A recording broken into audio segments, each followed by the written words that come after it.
My first charge was a Greek woman who I called Iodame after the Athenian turned to stone by Medusa. Drilling through the gold that encased her, I was vindicated by the discovery that beneath half an inch of gold, which is so rigid it must be some kind of alloy, was living flesh. Unfortunately, this golden alloy seems to have fused with her skin, so removing it exposed the sinew and muscle beneath and appeared to cause her great pain. At first, I braced myself, expecting that inflicting such pain would break the golden rule, and yet, somehow, it did not. It seems whichever god is responsible for imprisoning these poor souls does not care about their suffering at all. They are forsaken. Undeterred, I pressed on, working late into the night, attempting to remove the golden layer that encased her as delicately as I could. Eventually, I was able to free most of her body, but when I released her from her restraints, her first act was to lunge for my throat, clawing at me with all her strength and those sharp metal talons. This was my thanks for trying to save her. Whatever possessed Iodame to attack, she was clearly not a suitable subject for my experiment, and I was forced to lock her inside an isolated wing of the palace and bar the door. As I continued working on others, I could hear her flailing and launching herself at the other side endlessly. Regrettably, my other experiments bore similar results, and after relocating a few times, most of the palace is now too dangerous to work in. Still, as much as my heart aches to know that you're suffering, I cannot risk attempting to ungild you yet. Not until I have perfected a method that will bring you back to me, whole in both mind and body, and ensuring your humanity is preserved. I promise you this. One day we will be together, even if I have to free every last statue in this god's forsaken place.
They're half peeled.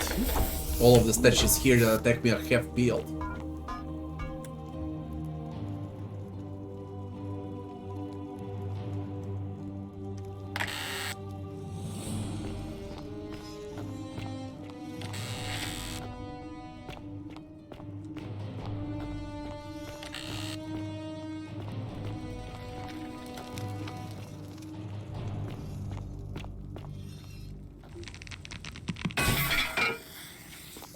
Don't know what this way is.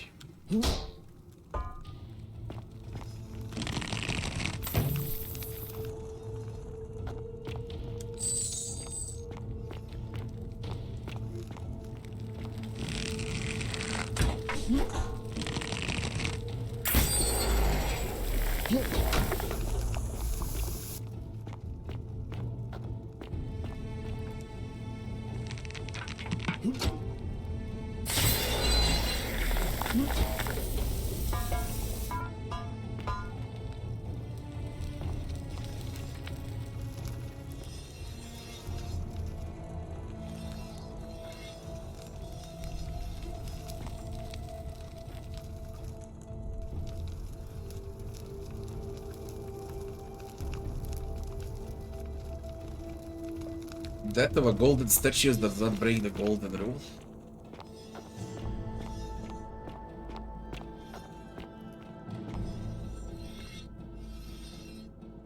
They're moving.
And you must be the wretched snake who broke into my palace and disturbed my experiments.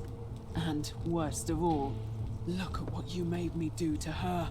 This never would have happened if you just stayed away. You're going to pay for that.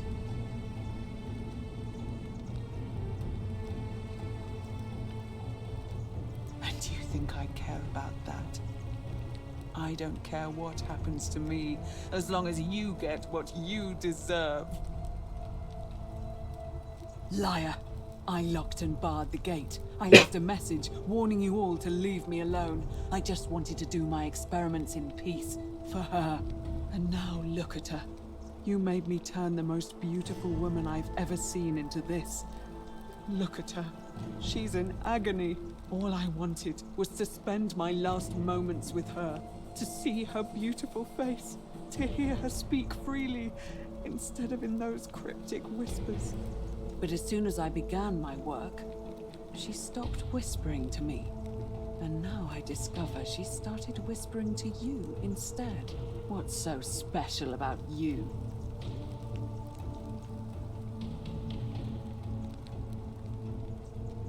What do you mean, the same voice? Yes. I remember when they used to whisper to me. They did sound similar. I just thought it was because all voices sound the same when they whisper. But now that I think about it, they were all benevolent and seemed to share a common knowledge. But if these bodies are mere conduits for that one voice, then this body is nobody. And everything I've done here was... Wait, I see what you're doing. You're trying to steal her away from me.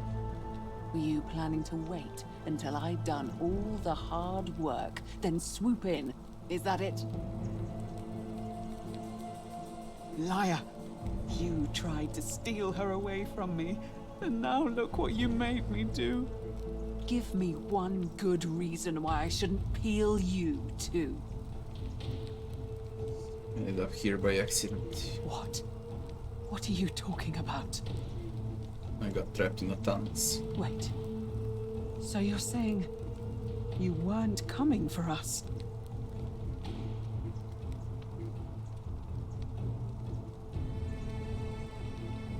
So I did all this. I ruined her. For nothing. What have I done? Oh God, I feel sick. I can't bear the thought of her being like this.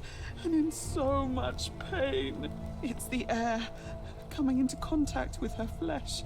It's agonizing for them. But the only way to fix it will be to break the golden rule and let it run its course. At least that way she'd be golden again, and we'd be together. All it would take is one little cut. It's too late. There's nothing you can do. I have to do this. I'm sorry.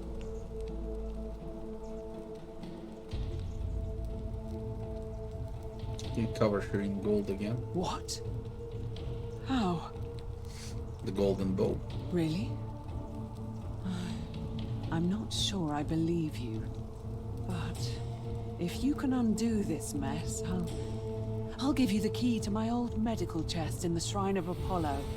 I imagine it would help Lucretia ease the suffering of those still in the city. But if you're lying to me, I'll break the golden rule and kill you and everyone else in this city. Understood?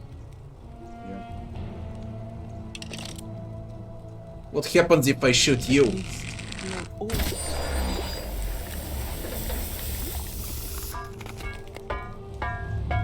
The many shall suffer for the sins of the one.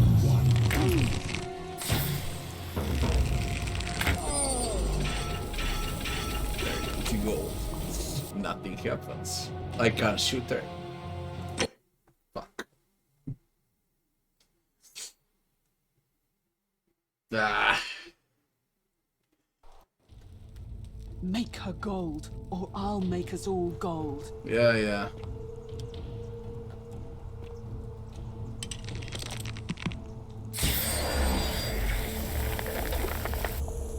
You did it.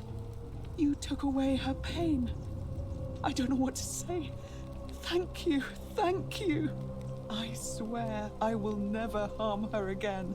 I swear it. I'll stay here to keep her company. But these poor souls, what can be done for them? I've tried everything I can. I fear the only one capable of releasing them properly is whichever god doomed them in the first place. In any case, I must honor our bargain. Here's the key I promised you. It opens a chest in the Shrine of Apollo. I believe there are a few things in there which may be useful to Lucretia. Don't already have a key. Now, please leave. The door here leads out onto the palace balcony. You should be able to make your way down from there. Go, and never return. Can we speak again, Navia?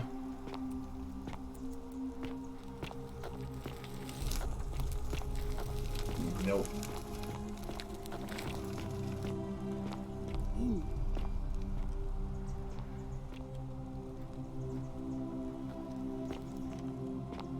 What?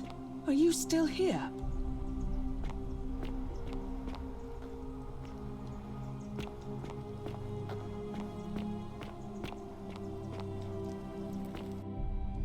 Oh shit.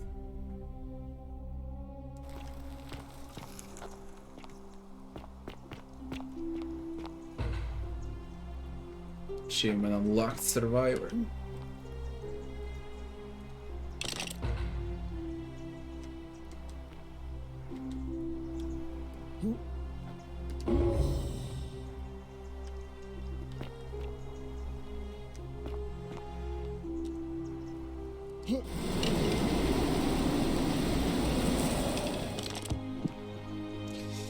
Where's the Etzel that locked me? Inside.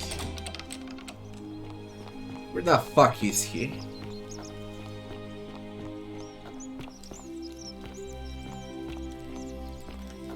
Let me check the Shrine of Apollo. May Apollo keep you safe. Feeling all right? That's a...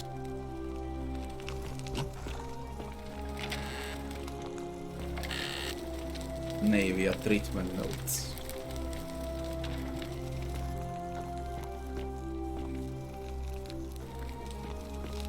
I don't see any other chest.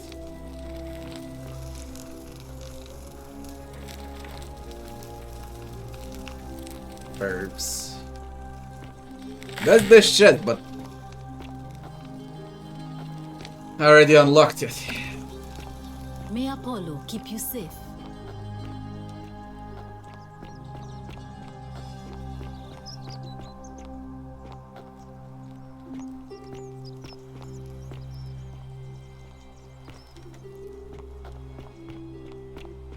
I had some ideas of where to go now. I mean...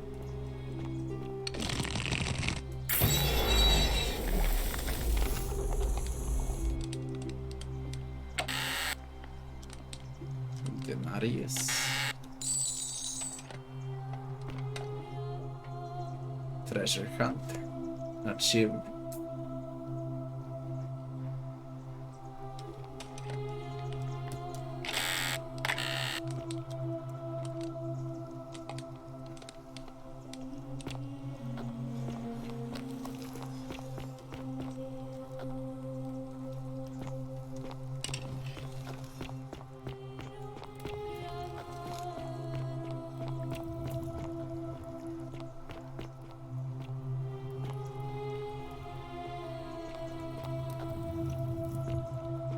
With this bow I can do a lot, that's for sure.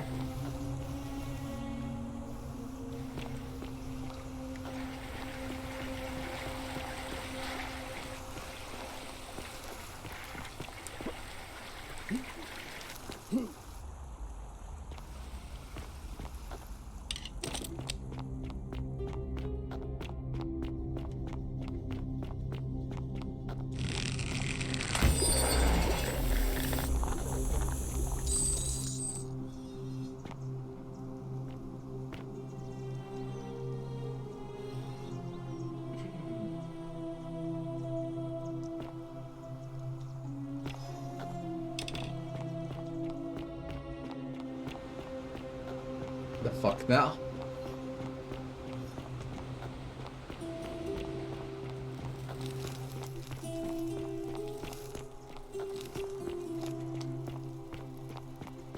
Which shrine is this? Great temple.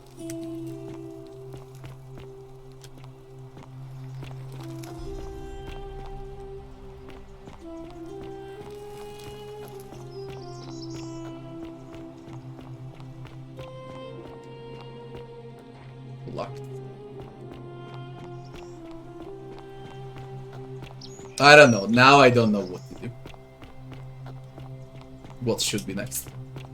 Salve. Oh. All right.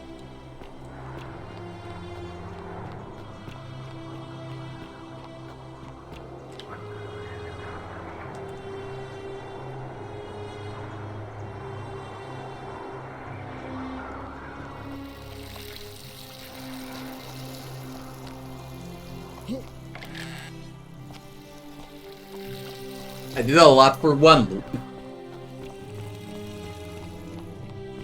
That's for sure.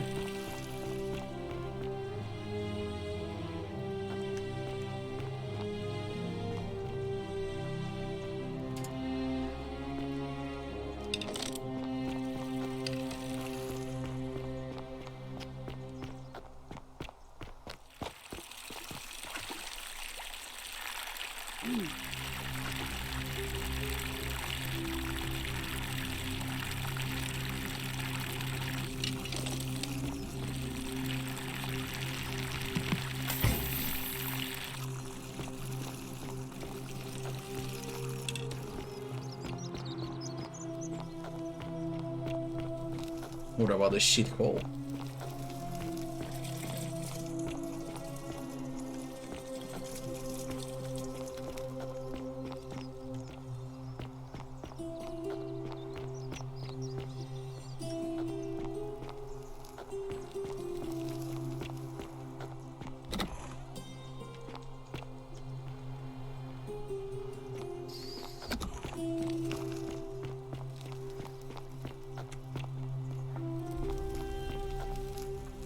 Hello?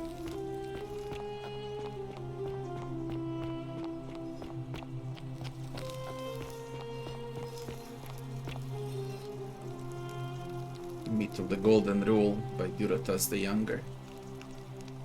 As per custom, I shall begin paying my respects to the god responsible for this city for her continued prosperity and tranquil seclusion. He deserves our admiration. Here I must depart from custom, for his attempt to depose is strict rule upon its oppressive and overreaching and deserving of our contempt. Who among us has not woken at night in a cold sweat, fearing some sort of accidental transgression of the golden rule?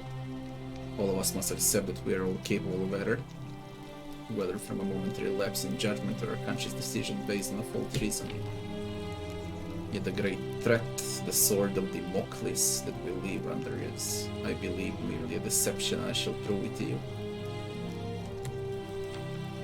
First, it may be argued that the inscription stating, "The many shall suffer for the sins of the one," is evidence that the golden rule is very real. That is logically unsound, for we cannot assume the writers knew any more than we did. That this message was inscribed does not make it true, any more than if I were to inscribe Duratas the Younger is a god. Second, it may be argued that the statues in this place are evidence that the golden rule is real. You did not remind me of that. It was also I who discovered them all around the city. It was I who collected them, placed them in a handcart, placed them under the niches in which they sit today.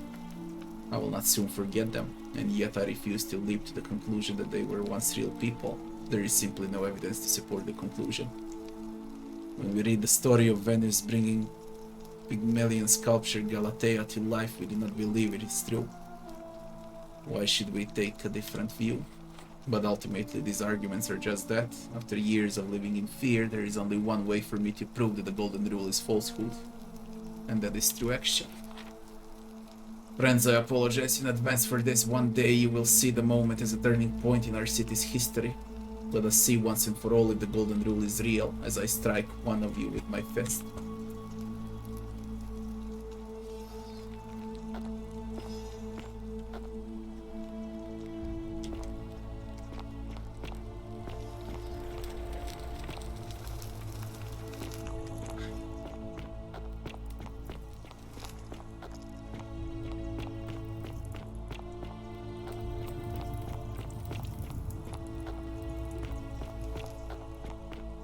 That's Well, some lamp. isn't that an impressive trinket? Salve again, friend. I went and did as you asked, and Citizen. it worked. How is it possible that you've just arrived here and you already know everyone and exactly what's about to happen to them? I'm reliving the same day over and over again. You're toying with me, right? Wait, you're not kidding, are you? That's the only way you could have known. You're a bit like... Oh, what was his name? Sisyphus. Yeah, that's the one. Old King Sisyphus. How so? Sisyphus was a Greek king a long time ago.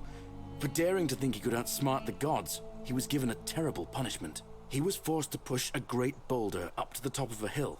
Only, just as it reached the top, it would roll all the way back down to the bottom, forcing him to start over and over and over again for all eternity. Just like you. Actually, now that I think about it, there are a bunch of old stories about the gods punishing people by making them do the same futile task over and over. Tantalus was made to grasp at fruit on a tree he could never quite reach. The Pleiades had to keep fetching water in a sieve. Oh, and Ixion was strapped to a wheel going round and round forever. But on the bright side, at least you're not stuck in the underworld like they all were. Anyway, I don't know which god you managed to upset to get yourself into this position, friend, but you seem all right to me. So, I'll tell you what.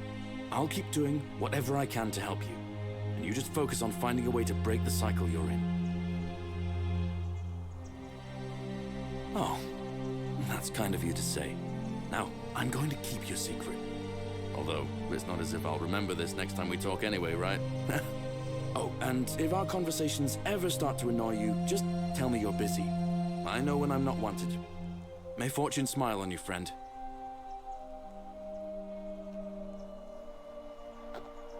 They're all here, Citizen. but that idiot with a bow. Wonder how much one of these statues is worth on the outside. You! Oh, hello there, partner. I'm glad you're here. I think there might have been some confusion about my little practical joke earlier. You see, my plan was to give you a little fright. You know, like two friends joking around at the Saturnalia, and then, surprise, I'd open the door. But when I opened it, you were gone. Partner, there's no need for threats. Yeah, well, I don't have to listen to this. Get lost. Don't even talk.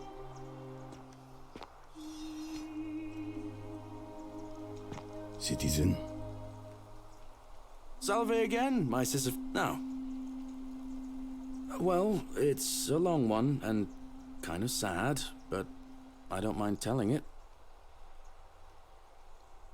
I'm a farmer. Always have been. We already listened to this. We already listened to this. I spent trying to I got the next on a previous loop.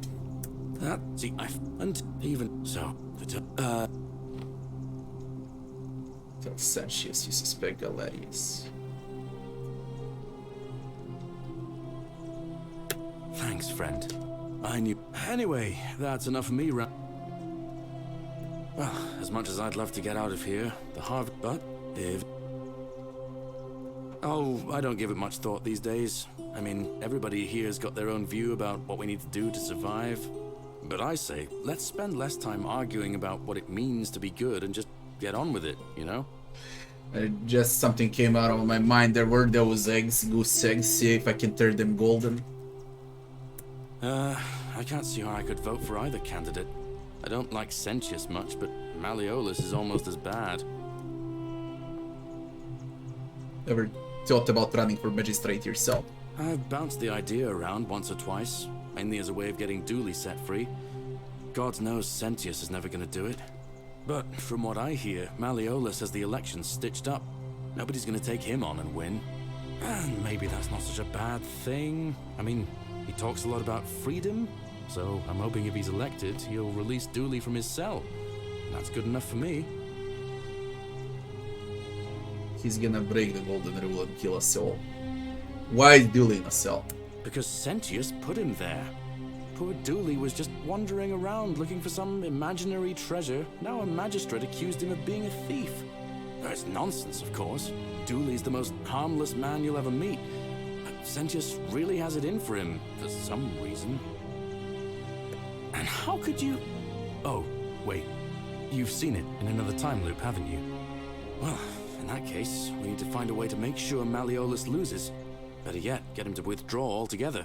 If you can do that, and Sentius is the only candidate left, I'll run against him. Deal? All right, friend. I can do that in the next cycle, maybe, but not now. I love your clothes. What now? So I'm a legionary. Exotic. Not that it's unfortunate. The man sent it this place. Don't you just love springtime? All right.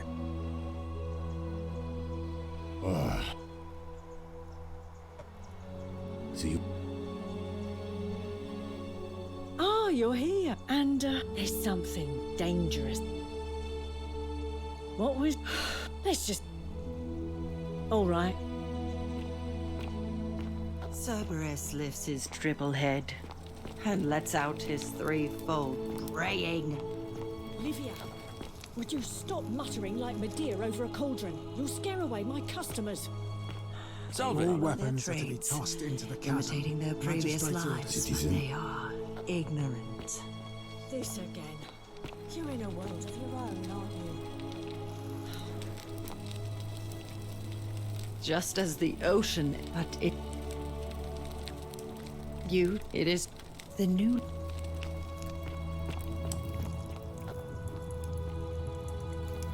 Very soon the loop will end. There's nothing I can do about it. I'll just save it here and wait for it.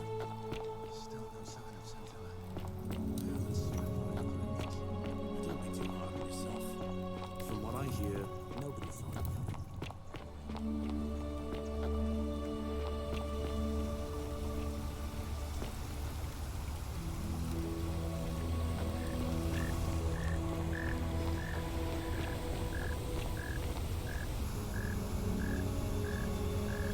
Hello again, my sartorial friend. I hope that... What were you doing here?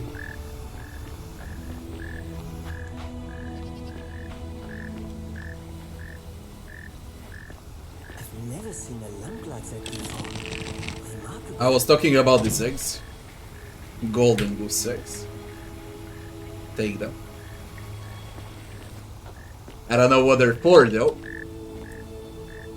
Welcome back. Nice to talk to you.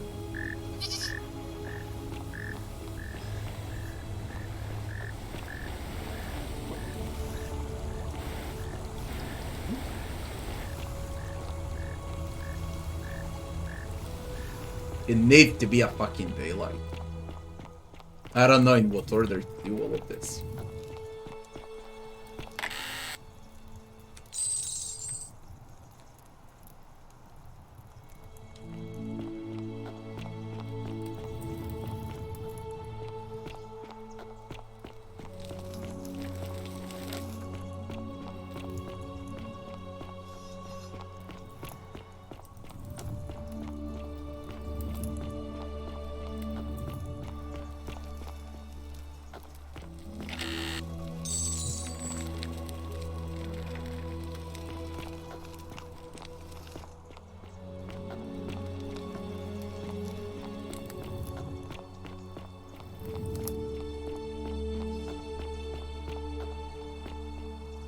It begins. They're gonna break the rule.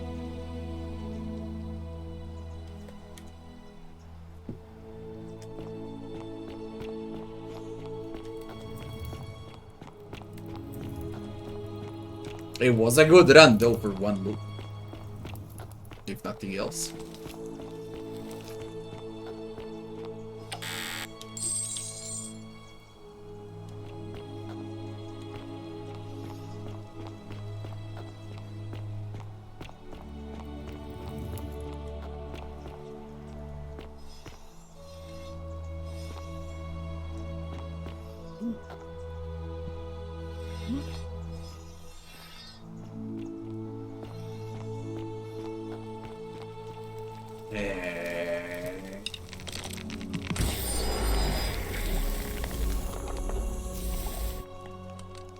What's this?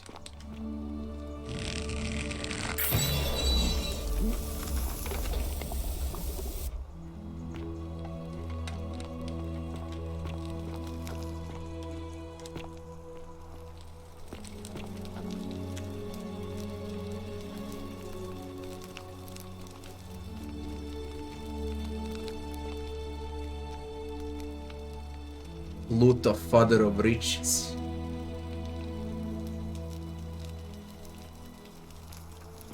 Pluto is causing all of this. Could it be Pluto?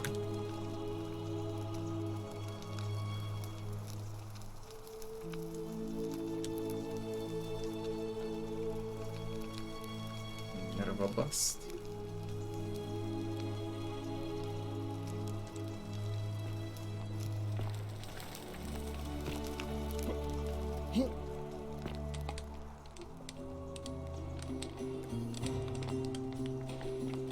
The election is on.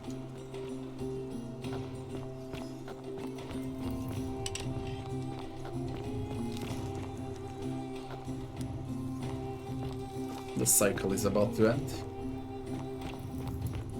Where's the way out?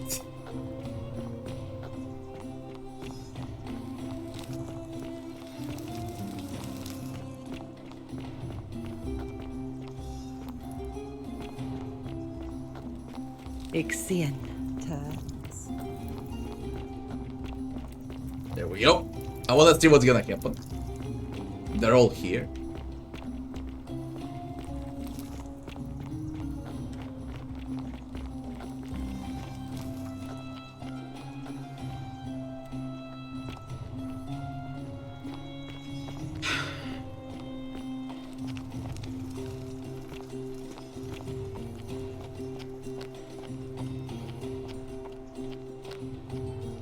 Ulpius, Rapius, Domitius, Galerius, Quisha, Decius, Georgius, Horatius,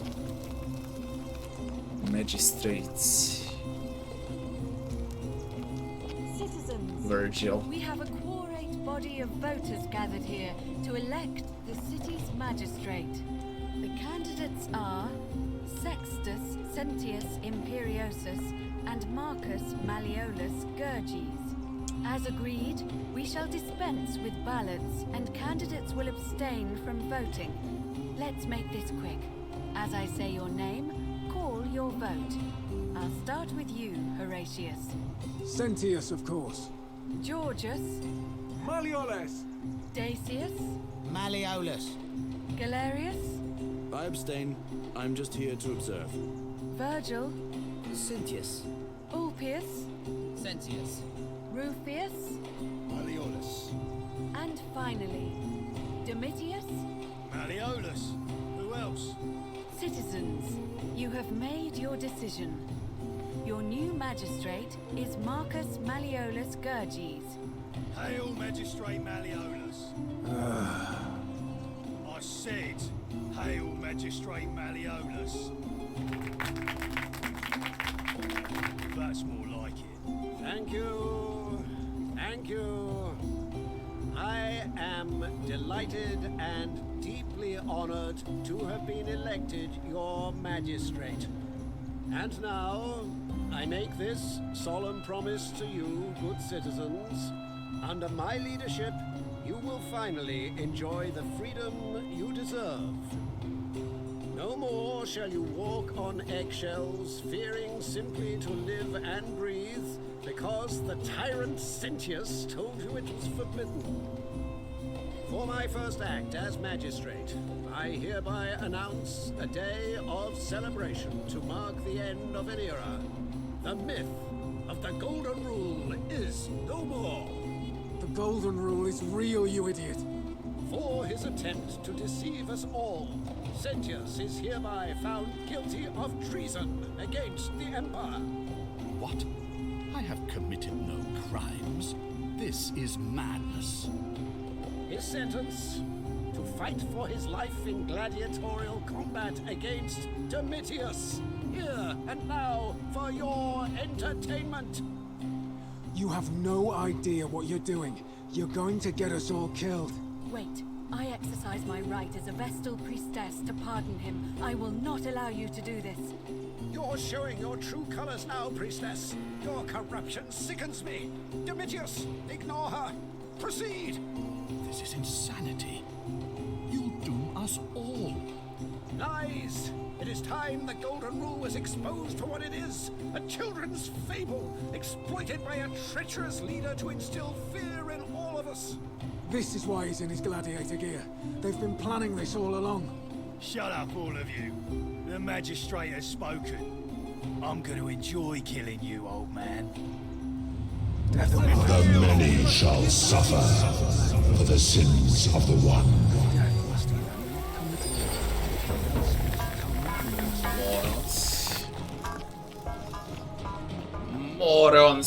Morons.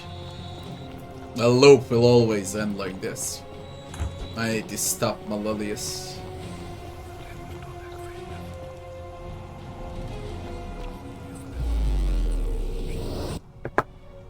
Not a bad run though, I did a fucking lot.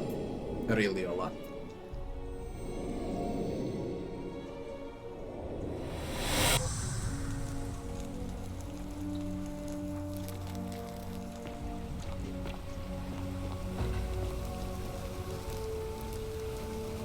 Salve, friend. Oh. Need to stop Fabia entering the empty shrine. And tell the new arrival he'll find what he's looking for in there. We kill the assassin like that. Alright, let me see. Stop that. Raphius. Lulia. Ulpius is about to throw himself off the great temple balcony. Tell him Lulia will be fine. Give him this purse of 2,000 denarii to pay off their debts. But how did you... Alright, of course. That's it, now go as fast as you can. I'll go. That will be 14 sold.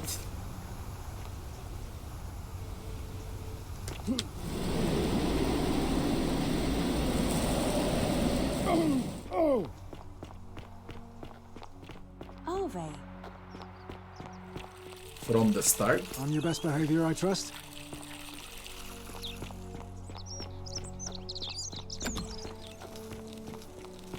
Ugh, this place. Ugh. Oh. Yes.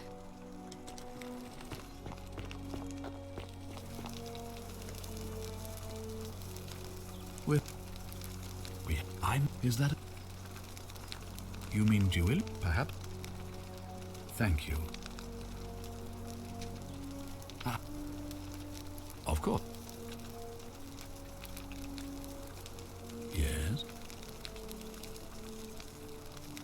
Why do you say that? When he wins the election, he's gonna convict you for treason and sentence you to death. What? That's...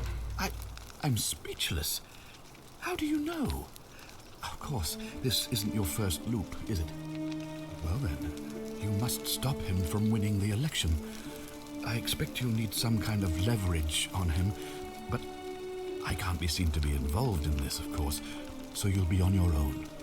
You'd better not waste any time, and may Swada, goddess of persuasion, go with you. Good, thank you. Ah, you've returned. Of course. Yes? What about Virgil? Why do you say that? At least one resident thinks his sexuality makes him a sinner. Why? Because he prefers the company of men? Ridiculous. Romans have always been tolerant of such predilections. I simply cannot believe that his innate preferences would break the golden rule. If I were you, I'd be looking for whichever idiot is making those accusations. It looks like you'll have to continue your investigation. Now, was there a... Of course. Yeah. Why do you say that? Becoming increasingly threatening to Virgil. Then you'd better find a way to make him back down, hadn't you? We know how to do it. I'm quite sure you're capable of containing that. Good. Ah, you've returned. Of course. Yeah. Ulpius. Why do you say that? He was seeing Scintilla in secret before she disappeared. Suspect he knows what happened to her. You suspect?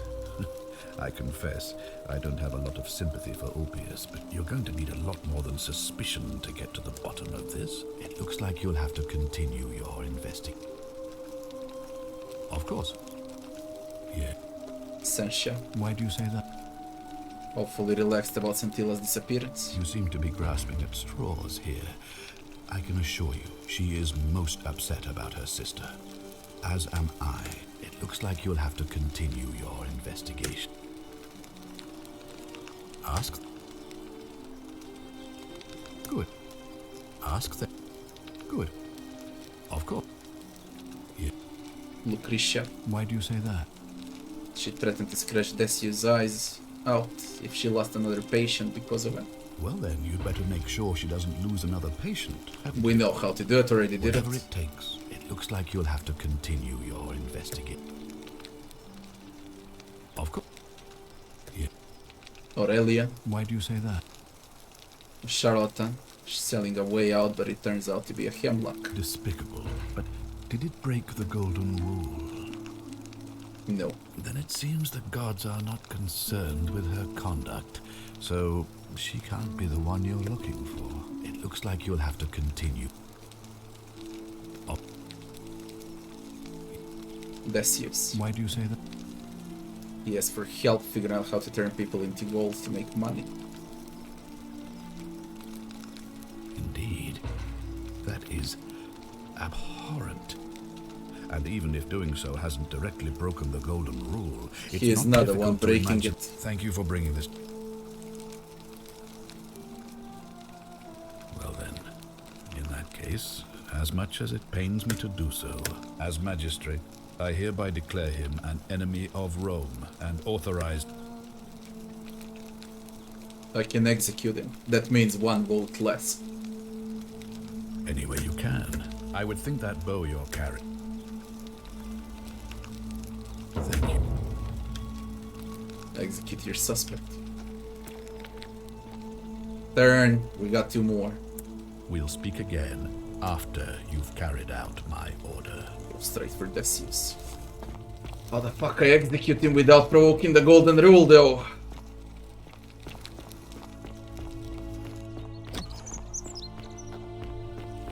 Fear is proof of a degenerate mind.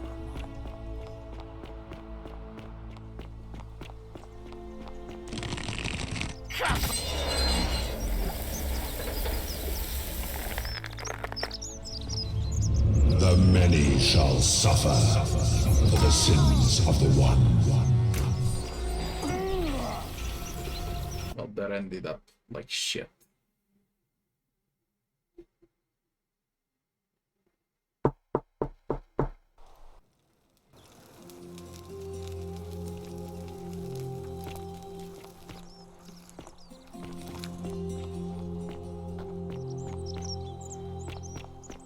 Or if I speak On your to best them. behavior, I trust. This is wrong. How'd you do? Hello there, friend. I took you from the shrine of Diana only to discover you locked me inside with angry hornets. I managed to escape, and after a harrowing ordeal in the palace and a traveling back in time, here I am. Are you well, stranger? Have you been out in the sun too long? You seem a little confused. Perhaps you should go and see Lucretia in a clinic. Very well. Is assassin dead? He is.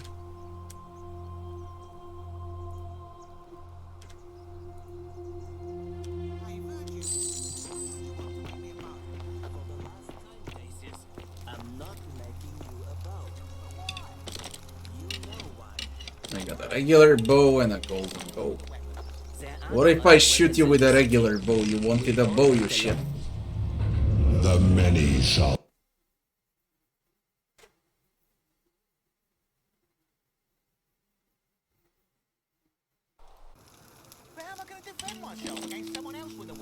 There are no other weapons in the city.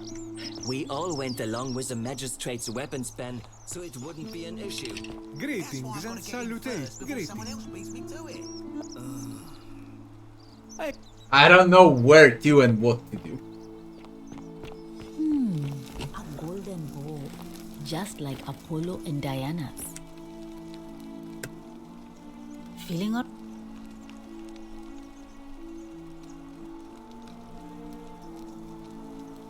That's a shame.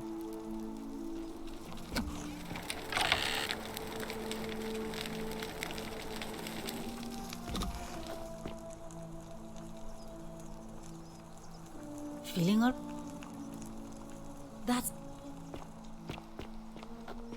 Where's the priestess? There was the quest with the priestess. She should be here. You are. A new face. Can we move? Interesting. What up? What up? That's true. And Get him. I see. Because I'll meet you in the bots. but don't This is new. We go straight for the bots.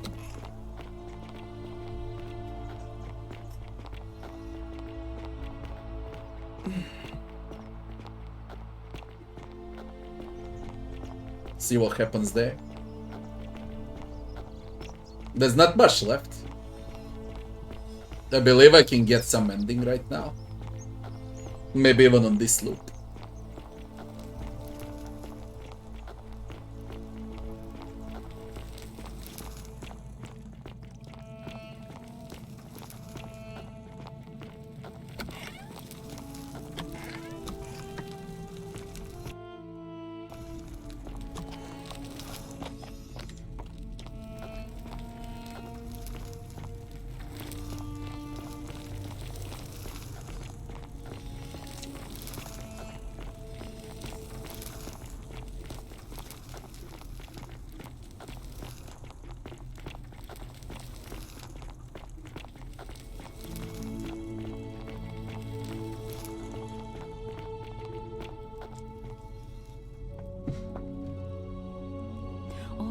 you're here. You were asking how I knew the young woman you met by the river was wearing a hood. Here, look down at the bottom of the baths. It's a little hard to make out in this light. If only we could see. Oh, what a marvelous lamp. But do you see it? Somebody waking up by a river in a forest to find a hooded figure with a coin. It's just as you described it, only your pronunciation is a little off. The name you heard wasn't Karen. It was C-H. Charon, the god is Charon, fucking hell. Charon, the ferryman of the dead. Charon, who in exchange for the right coin, helps the souls of the newly deceased cross the Styx, the river that separates the land of the living from the land of the dead. When I dragged you out of the river, I thought you were never gonna wake up. I checked your pockets for ID, but all I found was some loose change. Feels like I've spent my whole life in a dead-end job with an endless commute.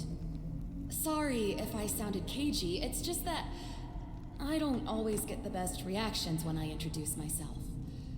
My name's Karen. There are a bunch of old stories about the gods punishing people by making them do the same futile task over and over. But on the bright side, at least you're not stuck in the underworld like they all were. I'm so sorry, my friend. I'm so sorry. I take it you know what this means. This is the underworld. I'm afraid so. It's all starting to make sense. All these people whose last memory was running from the fires toward the river. It seems none of them escaped with their lives after all. Perhaps we should be grateful they don't remember their final moments. It also tells us that the Golden Rule is the work of Pluto. In which we found the evidence of Pluto. And why his epithet has always been Father of Riches. I know it's a lot to take in, and you look as if you have questions, so I'll try to answer them if I can. So we're dead. That was my first thought too. In the old stories, the underworld was where the souls of the deceased were taken. But it was also possible for the living to reach it without dying, if they were particularly fearless. So I'm afraid I don't know. So Tiber is the river Styx.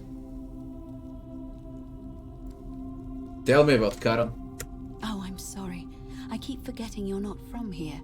If you were Roman, or even Greek, you would know these stories. Each of them is slightly different, whether the storyteller was Plato, Homer, Virgil, or Ovid.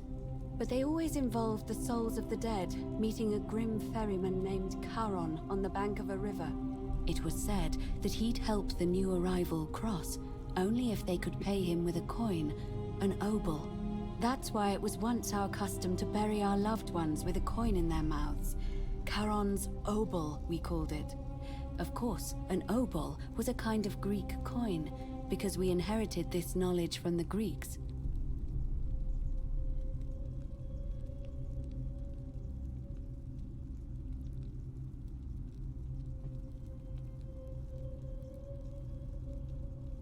Why didn't you all recognize Charon immediately? To be fair, the ferryman isn't exactly as the poets described, and he, she, they seem to appear to different people in different guises. You say you saw a young woman named Karen with a hood, and I once heard Kabash mention a stranger in a ram headdress named Kerti, and Rufius described meeting a stranger named Kumut Tabal wearing an eagle headdress. But whatever form this stranger took, they were always wearing a hood of some sort, and their name always began with a K sound. I suspect the only way you'll solve this riddle is if your paths cross again. I need to find Charon. Why are there so few people in the underworld? Good question. Let's see. In the stories, Charon would always require a coin as payment for passage across the river. But that never made any sense to me. What does an ancient immortal being need with coins? In our case, it seems Charon didn't take the coins we had. He or she merely checked we had one in our possession. So, maybe there's something special about the coins each of us had on us. That might explain why we wound up here, but so many others did not. You're trying to keep this from me? No. I mean, I had my suspicions, especially after Livia's ramblings, but I would never have figured it out without your help, I promise you. Now that we know where we are, we have to figure out what to do about it, if we don't want to be cast into gold for eternity. We don't have much to go on, except the old stories. I remember 4 in particular about heroes in the underworld. Hercules, the demigod and son of Jupiter. Orpheus, a Thracian poet. Sisyphus, a king of Ephyra. And Aeneas, a Trojan hero. Hercules was able to leave the underworld because he cowed its god with his strength. Sisyphus and Orpheus both relied on their wits instead. They persuaded the goddess of the underworld, Proserpina, to help them escape. And finally, Aeneas was able to escape with the help of a spirit guide, who led him through a secret gate. So it seems you have two options: to confront the god of the underworld head-on, or find a way to escape with the help of Proserpina or some other guide.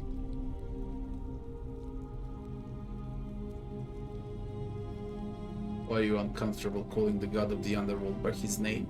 All Romans try to avoid saying it, and the reason is quite simple. He might hear us. You may refer to him as Pluto, if you wish, but you'll only be calling attention to yourself. Do so at your own peril. Tell me more about confronting Pluto head-on. Shh! Is everyone so blunt where you're from? Oh. That option would be the boldest, but also the only way to learn the truth about the Golden Rule, and maybe even put an end to it. As I said, Hercules managed to overpower the god of the underworld, but he was a demigod. Forgive my candor, but you are no Hercules. He couldn't manipulate time or turn organic matter into gold. Are you telling me that you can? I won't pretend to understand exactly what that means, but if that's true, then perhaps you stand a chance. So, if you want to confront him, I'll help you as much as I can. Who knows? Perhaps your name will be uttered in the same sentence as Hercules one day. But first, you'd need an audience with you-know-who, and for that, you'll need to enter the great temple overlooking the city. The problem is, the door has been sealed shut for as long as I've lived here, and there doesn't even seem to be a keyhole. I suspect the answer lies in the desecrated obelisk in front of it. I'm not sure if you noticed, but there are 4 plaques missing from its base. It looks as though somebody, or a series of somebodies, forcibly removed them, and in doing so, dishonored and angered our divine keeper. If you could recover and replace all 4 of those missing plaques, I imagine he might be willing to receive an audience again. It's the towering stone monument with 4 sides and a pyramid-shaped head that stands before the great temple, a dedication to the god of this place. You'll find them all over Rome, but of course they were looted from Egypt many years ago. It seems one of them made its way here too, although how is a mystery. However, this one is unusual in that each of the 4 sides is decorated in a different style: Roman, Greek, Egyptian, and another I don't recognize.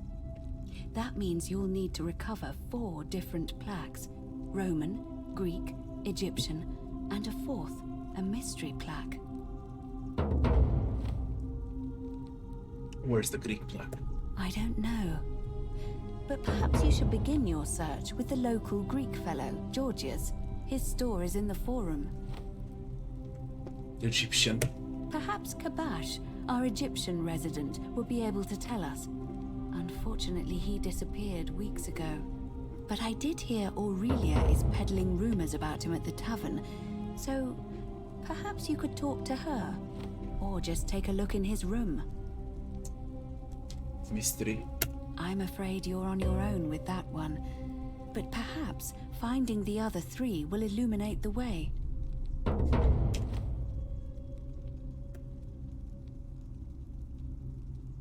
Tell me more about escaping with the help of Proserpina. As I mentioned, both Orpheus and Sisyphus were said to have persuaded Proserpina to help them escape, and Aeneas was guided to the exit. The problem is, those are the stories of a poet, a self-aggrandizing king, and a brawler about their own heroic deeds, so they should be taken with a grain of salt. First, Proserpina. What we do know about her is, well, it's a grim tale.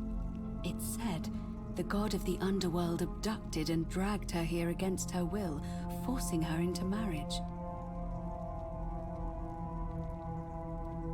If the stories are true, then I suppose so. The problem is, how do we communicate with her without being noticed by her captor? Leaving that aside for a moment, there is also the possibility of a spirit guide. I don't suppose you've come across one of those in your travels? Hear the female stashes whispering to me. Truly? And you're only bringing this up now? Then again, I suppose you were worried I'd think you were as mad as Navia. Can you tell me more? Is it the same voice? What kinds of thing does it say? Always the same. Fascinating. Perhaps she's a benevolent spirit. Or perhaps... Perhaps you're hearing the voice of Proserpina herself. If she has indeed been abducted, it would make sense for her to speak in cryptic whispers to avoid detection. Tell me, has she told you anything that might lead you to the way out? Wade against the current. That is strange. There are no rivers here. Let me think on that. Perhaps I need to get in the upper cistern.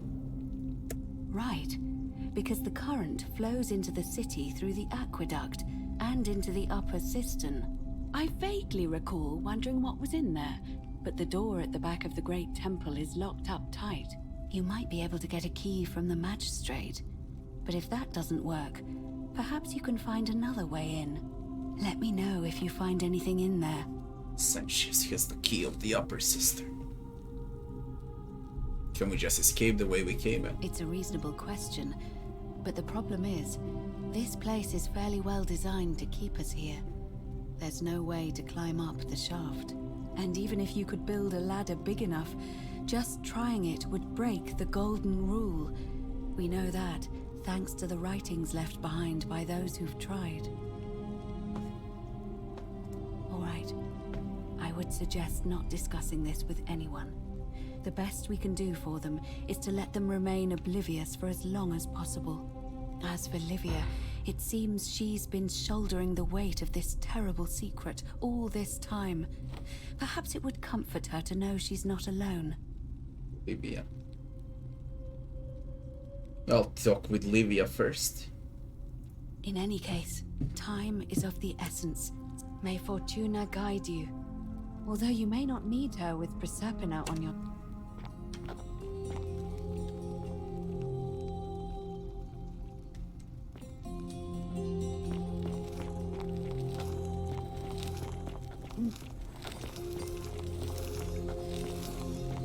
What to do first?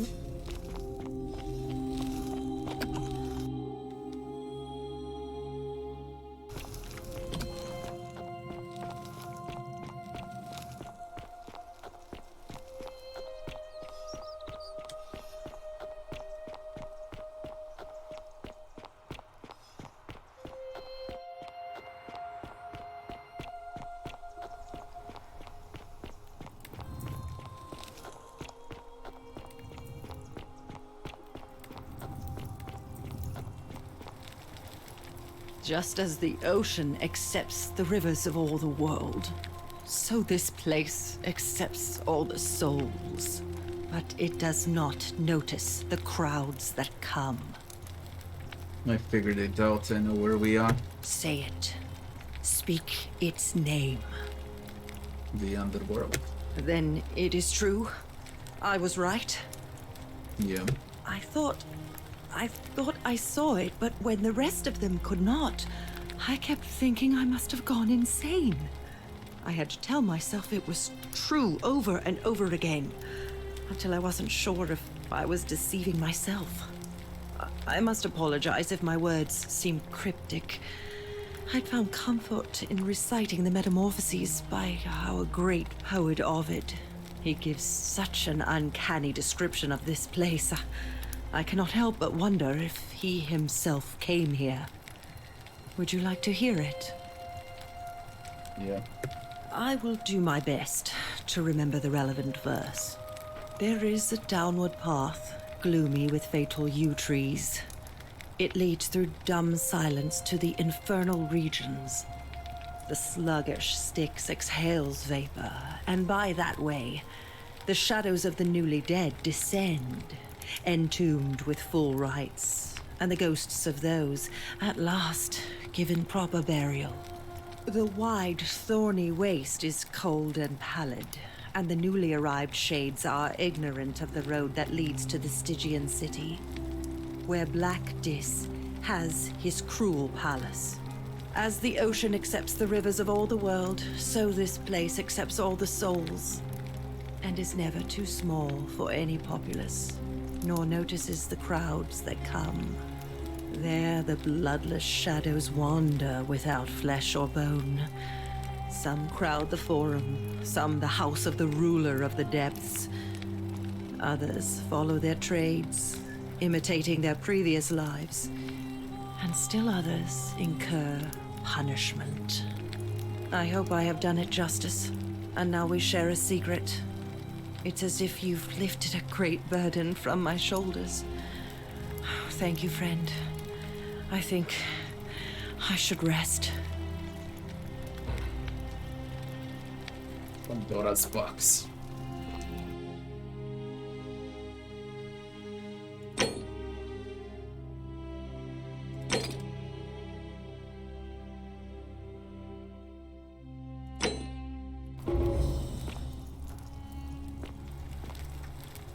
Friend, you have given me hope.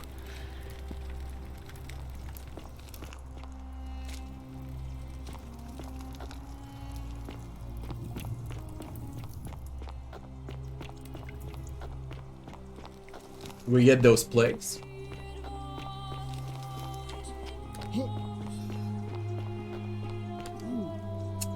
And I believe I'm gonna try to grab this one first. We know the name of the god this time. Pluto and Caro. And this is it.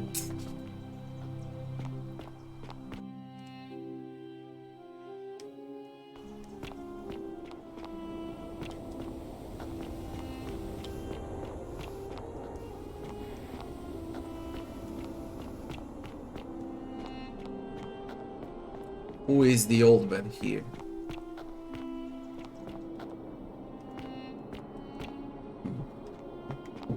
Ah, a visitor. Welcome, welcome. It's a tell me.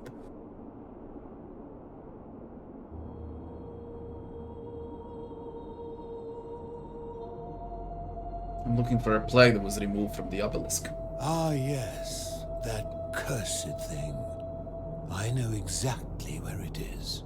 I will tell you everything I know, but first, a request. Okay. The one thing I long for above all, okay. Let us find out with this simple question. Have you deduced the name of the god responsible for the Golden Rule? Pluto. Excellent.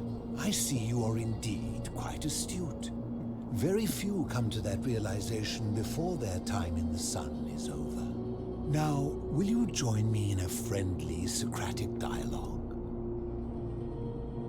Yeah. Wonderful. Then let me begin with a question. Would you say you know the difference between right and wrong?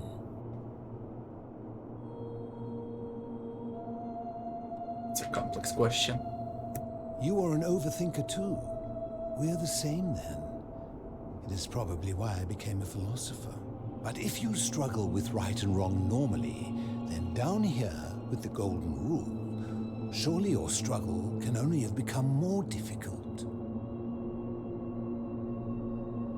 Yes. Well, that's reassuring. And the truth is, you're not alone. You see, out there in the world, being uncertain about right and wrong was acceptable, because our mistakes rarely had consequences. So we would tell lies and bend rules and turn a blind eye and rationalize, and yet still find a way to think of ourselves as good people. But under the Golden Rule, morality matters. The slightest wrongdoing could result in a mass execution. So to navigate this maze, we would have to be certain about the difference between right and wrong. Wouldn't you agree? Whose version of right and wrong? That is an excellent question, and it leads directly to my next line of inquiry. So let me ask you this. Is there one system of morality which is always perfectly correct, which you could follow in every situation and always do the right thing? It's more than one. How can that be? Since they all have differences, it follows that in some cases they would offer different conclusions about what is right and wrong. If there is a correct moral code, then wouldn't it follow that only one can be the correct one?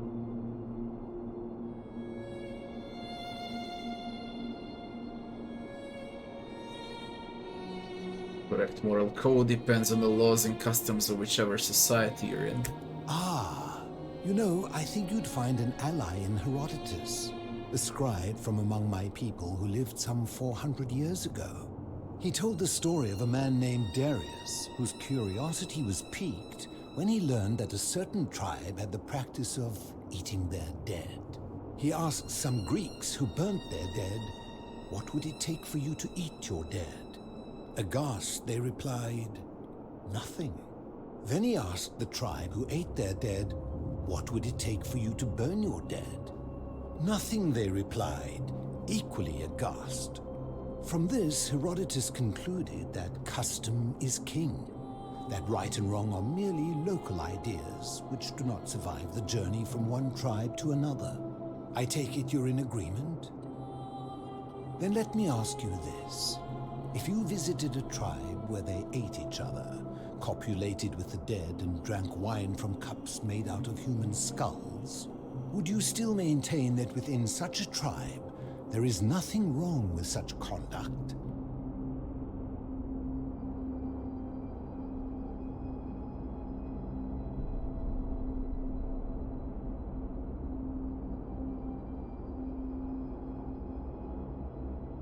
And that's a credit to you. It is the mark of a civilized person to change their position when presented with a superior argument. What's the point? My point is this. I don't think anyone alive truly knows any hard and fast rules about right and wrong.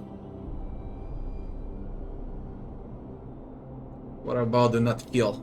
Surely you would agree there are circumstances where an exception may be made, such as where it is necessary for self-defense or to prevent a greater evil. For any rule, you can imagine there are countless situations in which that rule may be suspended, and those situations are impossible to codify. If there is one thing I have observed about rules, it is that virtuous people do not need them, and evil people will always find a way around them. And so we must accept our limitations, and the sad truth that no human society will ever achieve the utopia for which it strives. In mathematics, we would call it an asymptote, a line that can be approached but never reached. Because the only way to create a utopia is with the ever-present threat of force, such as the Golden Rule. This and no other is the root from which a tyrant springs when he first appears as a protector. And life under tyranny is no utopia at all. I agree. I'm glad to hear that. In any case, thank you for humoring an old man. I would be happy to answer your questions. What's your story? You mean, how did I end up living alone in this cave with nothing but these relics of the past for company? It's a long story. I was a quarrelsome young man. At 19, I left Corinth for Rome to study rhetoric at one of her finest academies, so I could argue more forcefully. Back then, I used to enjoy verbally sparring with everyone I could, and I was good.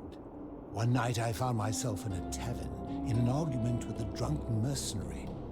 It became heated, he drew a gladius, and I won the argument, but lost my life. I woke up on the banks of the Styx at a campfire opposite Karen. Of course, I tried to persuade her to let me return, but even with all my skill, I failed. I settled in, made friends, and learned what I could, quickly realizing our little community faced certain death under the Golden Rule. So I began looking for a place to hide underground. Fortunately, I found this place waiting for me. You see, I was not the first to take refuge here. I returned to my friends above, persuaded them to join me, and 12 of us descended for the last time to live out our days hidden from Hades' tyranny.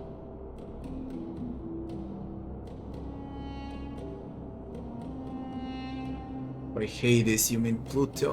They are one and the same. The Romans call him Pluto, but long before that, my people called him Hades.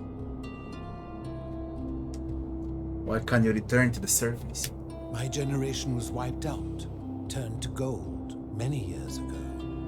My friends and I were able to avoid the same fate by hiding down here. I think it's safest to assume that if I was to return, Hades would realize that his furies hadn't finished the job, and he'd send them after me again. Why can't you tell me your name? I fear that if you were to utter my name in the city, even by mistake, that Hades would hear you and know I am still alive. Where's everyone else? I'm afraid I am the only one left. There were 12 of us in the beginning. One by one, my friends passed away. Some from malnutrition, others from madness and despair. It has been lonely. Before my unexpected visit from Kabash some weeks ago, I'd not seen another person in many, many years. How did you survive here? Living in darkness is not without its challenges. The first challenge is diet. Fortunately, I found that eating fresh fish provides most of the nutrients I need. And sometimes, when there are Greek people living up above, I surface at night and salvage the offerings they've left in the temple of Demeter. The greater challenge is the isolation, so I like to imagine arguments, where I argue both sides. But, like so many things in life, arguments are better with a partner. Who the fuck is he? As you wish. Do you know a way out? Ha! If I did, would I be living like this? What do you think about the Golden Rule? Did we not discuss it at length already? Oh, I see. You're toying with me. Ha! Where's the plague? You seek the plaque bearing the Egyptian inscription. Yeah. It is a cursed object, and I would be happy to give it to you, if Kabash had not already taken it. Where is Kabash? I will tell you, but you may find him hostile. To prepare for your encounter, there are certain things you must know. Very few know this, but before the Romans came to this city, it was once entirely Greek. The architecture, the temples, and the people. When the Romans came, in typical fashion, they claimed it as their own, built over everything that could be built over, and renamed the things that could not. Thus, the Shrine of Persephone became the Shrine of Proserpina. And when they found an obelisk bearing the name Hades, they tore it off and replaced it with Pluto instead. And the city's dwindling Greek residents, witnessing this compulsive Roman conquest, decided to preserve what they could of their heritage. They gathered their art and valuables, secreted them away through the temple of Demeter, and hid them here, out of reach of the Romans. However, there was one thing that always seemed out of place to me, and it is the very thing you seek. An even older plaque bearing an Egyptian inscription. We had no idea until years later, when the first of my friends began to die.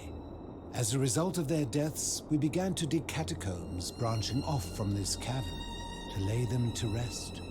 We extended the tunnel so far that we accidentally discovered another, an even older tunnel, which somebody had gone to great lengths to keep hidden. Suddenly it made sense why there was an out-of-place Egyptian plaque among our people's possessions. You see, we proud Greeks had thought the Romans beasts for stealing and corrupting our heritage. But it turns out this game has been going on much longer than any of us imagined. I think it is best you head through the catacombs and follow Kabash's trail. There are certain things you must see for yourself. Take this key. You'll need it to open the gate. Interesting, goddammit. I enjoyed our chat, but please, keep my presence here.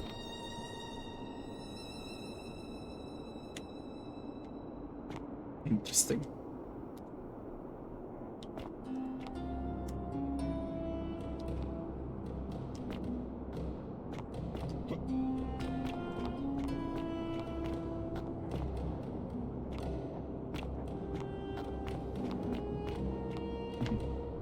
Ah, you've returned.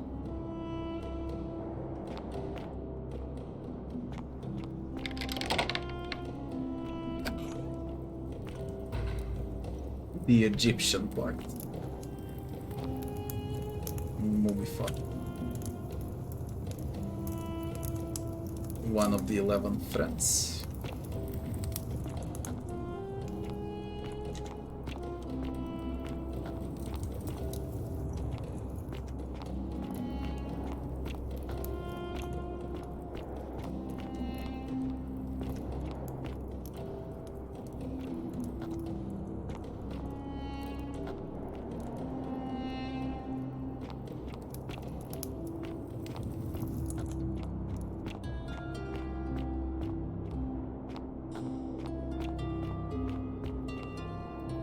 What the fuck is this?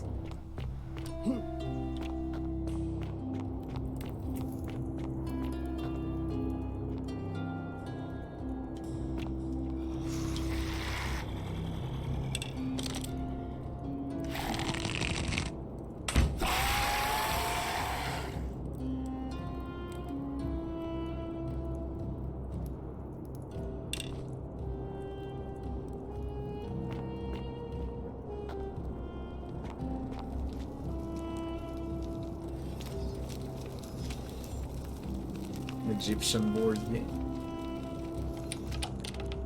Locked from the other side.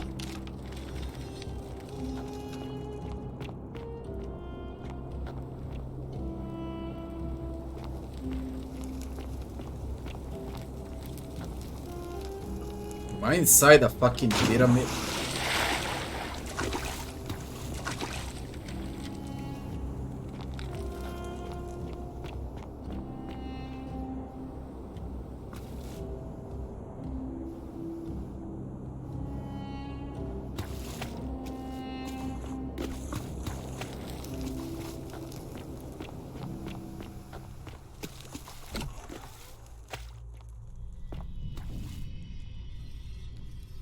I'm inside a pyramid, am I?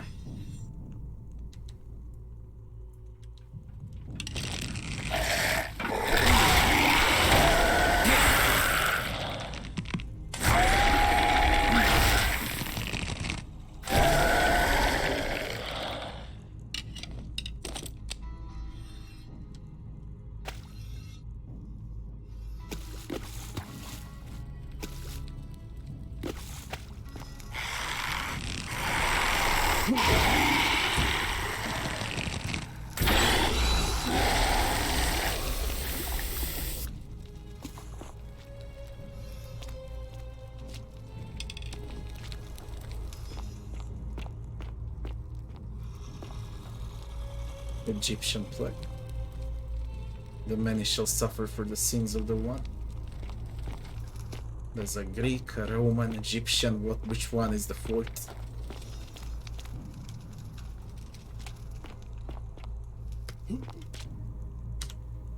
Broken Egyptian statue.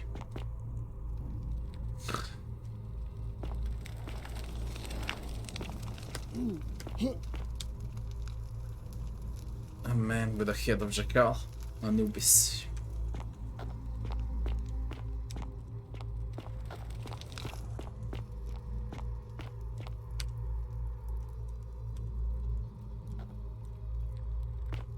Interesting, goddammit. I need to take a piss. Be right back very fast. The game is very, very good, but you need to play a lot to discover all of this. And you need to have patience. Be right back.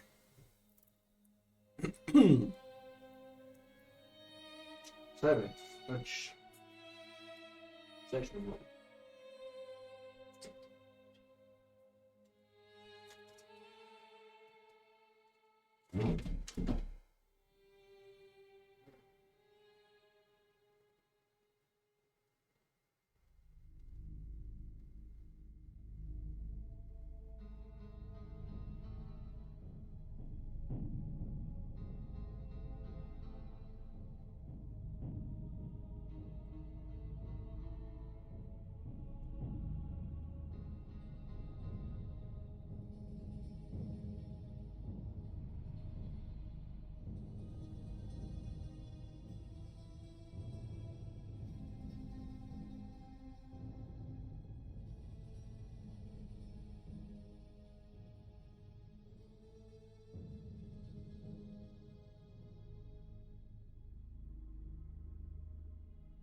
The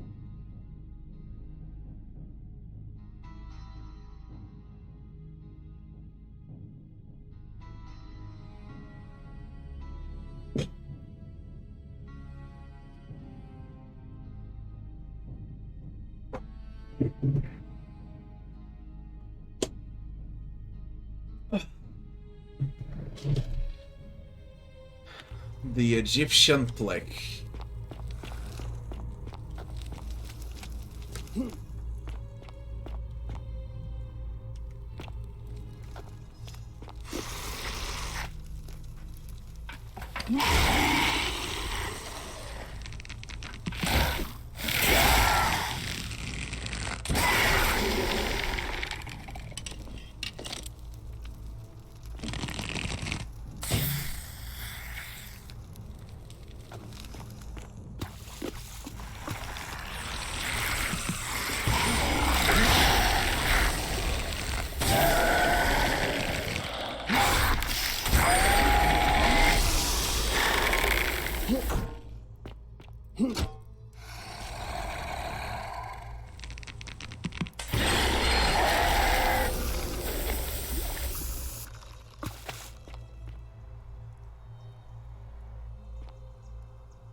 White serum inside a pyramid.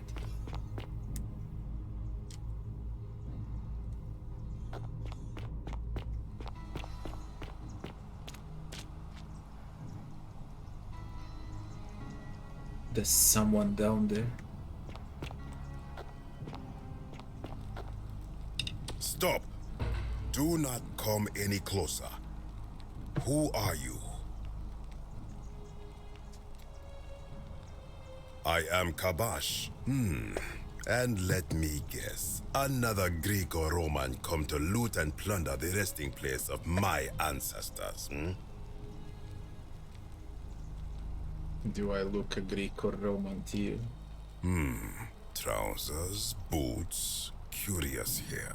No, I suppose you do not. Then what do you want?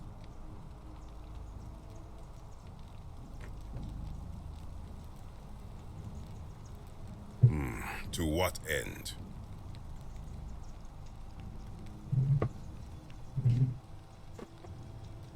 I want to return it to the obelisk. That is welcome news. You really are not Greek or Roman, are you? I was planning to return it myself, but for now, I must remain. Here, take it, and restore the honor of Osiris.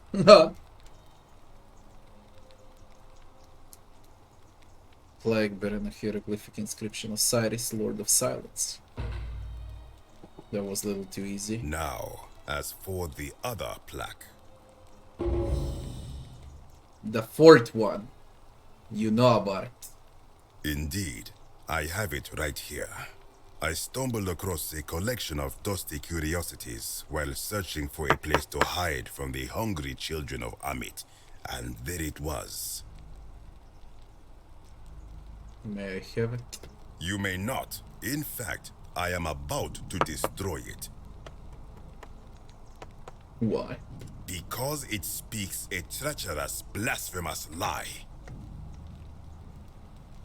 I will tell you, but first, do you know what this place is? The Egyptian Underworld.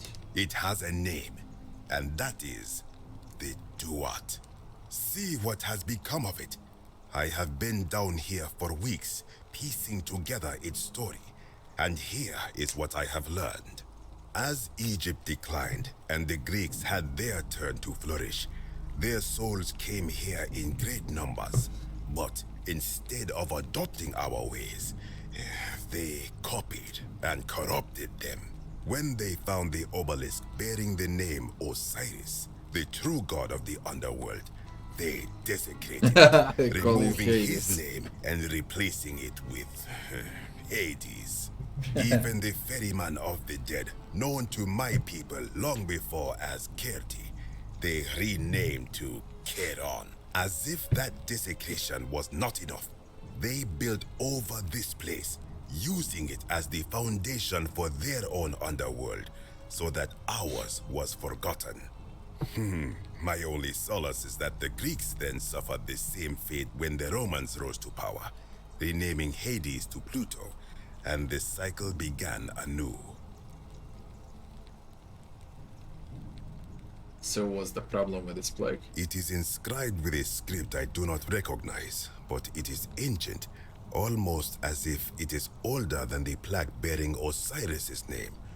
But if that is so, it would imply the gods of Egypt are mere imitations too, copied and corrupted from an ancient people who prospered even before us, and that my people did to them what the Greeks and Romans did to us. But this, I cannot accept. I sense a deception. Perhaps it is the work of Set, the usurper, seeking to undermine Osiris once more. What does the inscription say? You will never know. This work of sacrilege must be destroyed, thrown into the black abyss below in Osiris's name.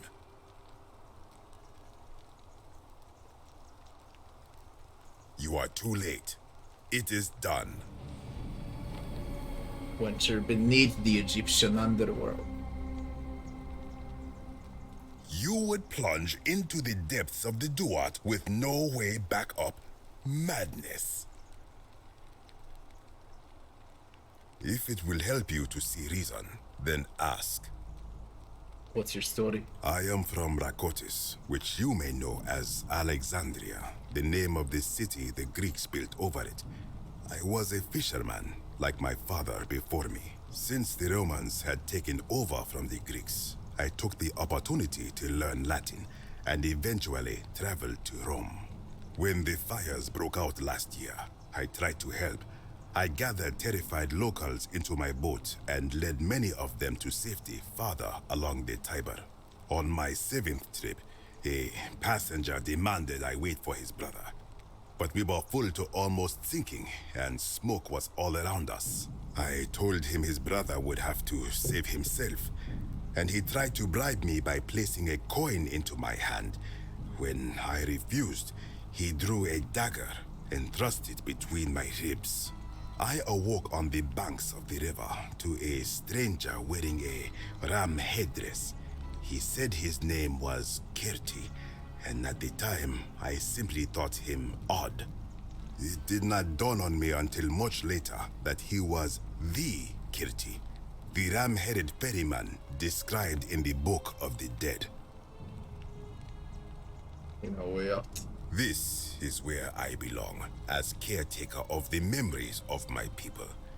If our ways are to be remembered, it falls to me. What do you think about the Golden Rule? I think if someone is to break the Golden Rule, it will not be me. For I try to live as I always have by the command of the goddess Ma'at. Do to the doer to make him do.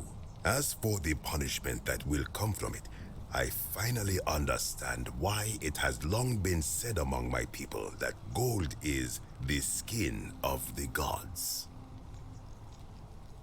What do you think is down there? I do not know. What could possibly lie beneath the underworld? Perhaps it is infinite darkness. Perhaps it is the lair of Amit, the devourer of souls. All I know is, it would be unwise to venture down there. Is everyone so contrary where you are from? Do not even consider it. Good. Wait. You are planning to go down there. I see it in your eyes. You would plunge into the depths of the Duat with no way back up. Madness. We shall see.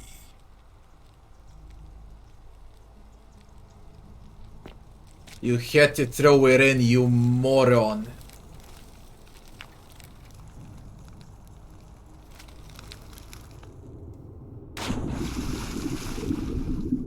Sumerian flag.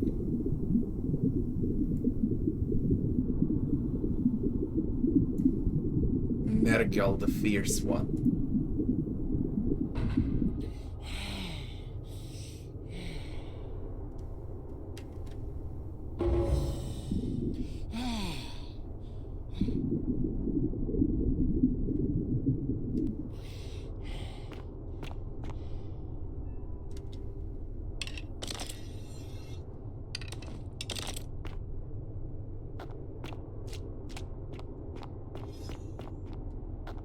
The golden bow is like a flashlight.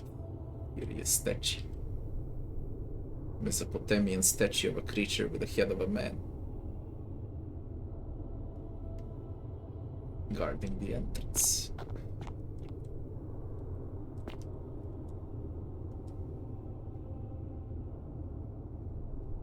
Kumut Tabal.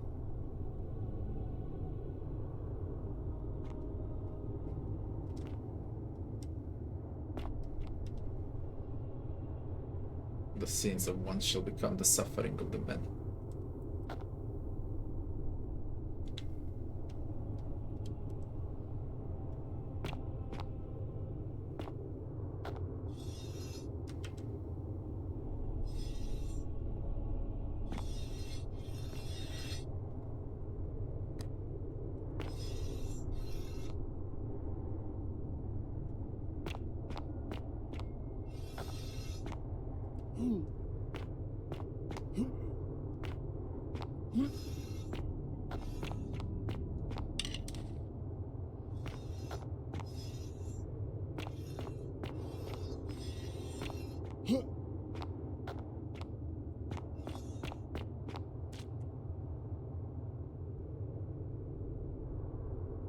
Sumerians were trying to defend themselves from some.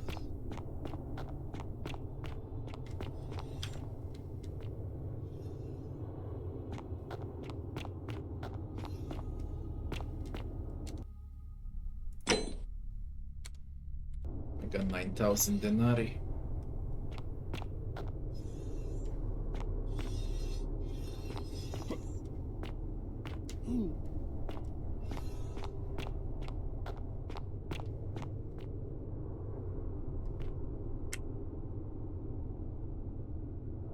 Pressure plate.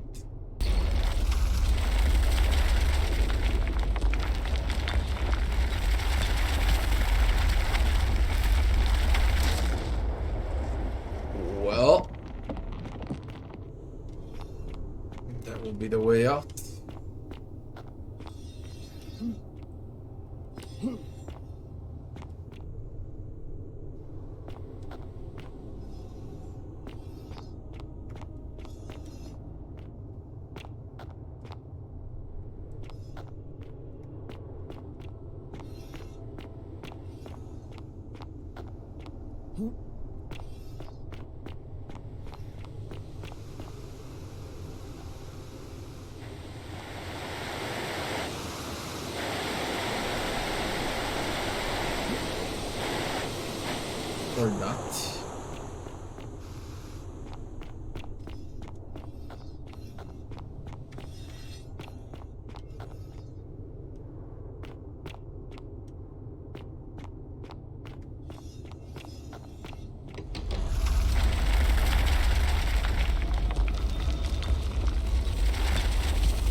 When I told you that you would not find a way back up, that was not a prediction. That was a promise. You will die here. I disagree. I warned you against coming down here, against perpetuating this sacrilege, but you persisted. You have undermined and dishonored the true god of the underworld. How did you think this would end, if not with bloodshed? Very well, I will listen. But if I sense deception, or if you further insult my gods, I will carry out my threat. So tell me, why should I let you live after you salvaged this instrument of blasphemy?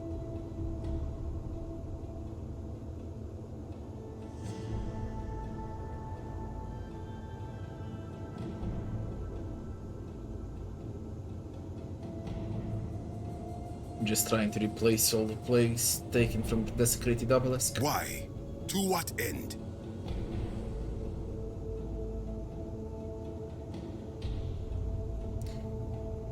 Hoping it will earn me an audience with the god of the underworld. But why? What business could you have with Osiris?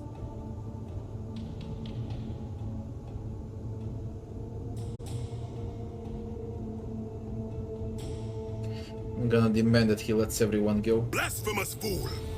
You have seen